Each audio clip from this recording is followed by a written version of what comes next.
nós vamos dar continuidade ao assunto que nós vimos no vídeo anterior. Meu nome é Gabriele e nós vamos trabalhar com os novos caminhos da liberdade da América Espanhola. Ou seja, nós vamos perceber que a partir de meados do século XVIII, a Espanha apresentava dificuldades em manter o domínio das colônias americanas. E a gente percebe que, apesar desses 2 séculos de grande exploração, vários fatores eles contribuíram para esse processo. Vamos lembrar? Foi o Iluminismo, a independência das 13 colônias americanas, a Revolução Francesa, a Revolução Industrial, a própria Era Napoleônica. Então, todos esses fatores que mantinham uma balança comercial favorável, ou seja, a busca de metais preciosos, de riquezas, e que todo esse processo da América era levado para a Espanha, a gente vai perceber que isso vai se tornar muito caro e esse processo não tão lucrativo como vinha sendo anteriormente.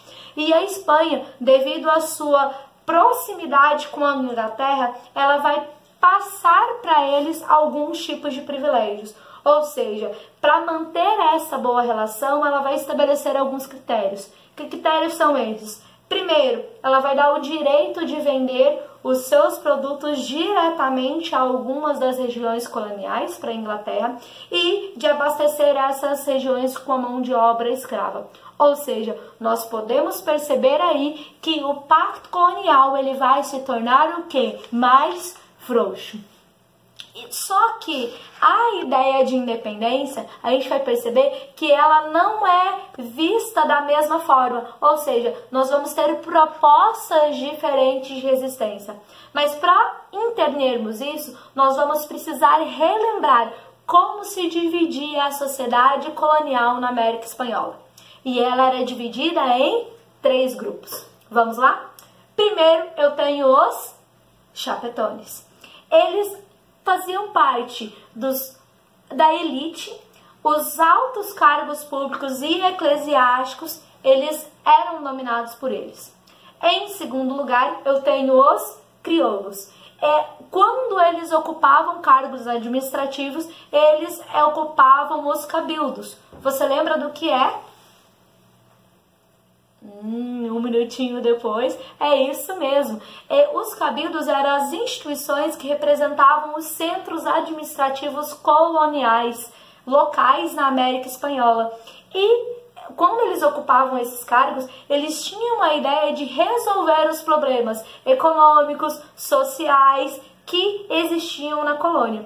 Mas apesar de um alto poder aquisitivo, pelo fato de serem descendentes de espanhóis nascidos na América, eles não podiam ocupar cargos políticos. E a gente vai notar que é justamente os crioulos que vão assumir a liderança nas lutas pela emancipação. E a gente vai perceber que justamente por isso, para ocupar um cargo de liderança. E a gente vai ver que em outros momentos isso também fez parte de uma dominação europeia.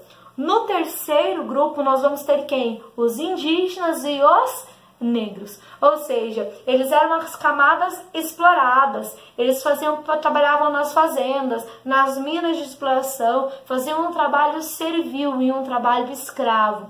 Aí você vai precisar lembrar um pouquinho, né, do conteúdo que você estudou lá no 7º ano, que era nos Andes, a Mesoamérica e toda a exploração que ali existia.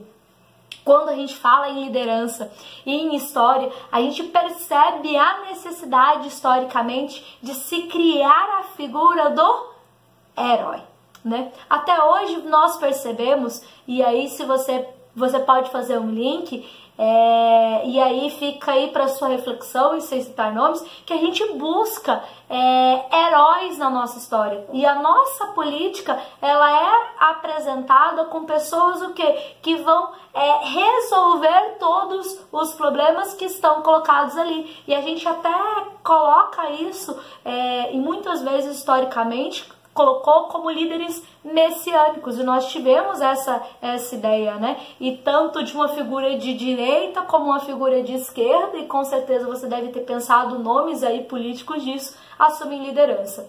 E com relação a essa independência na América, quais são os nomes que nós vamos citar? Dentro da Venezuela eu tenho Simão Bolívar, que a gente vai perceber que vai ser um grande líder desse movimento, considerado um libertador, e também o argentino San Martín, que é o nome que a gente vai citar também. Mas nessa luta pela independência, a gente vai perceber aí duas fases.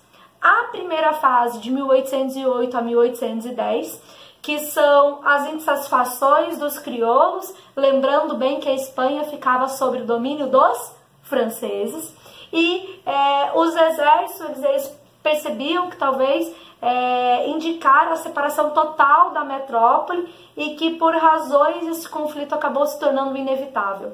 E a segunda fase, de 1815 a 1825, que eu vou ter a vitória de vários movimentos emancipacionistas, com 90% da liberdade durante esse período. Vamos lembrar?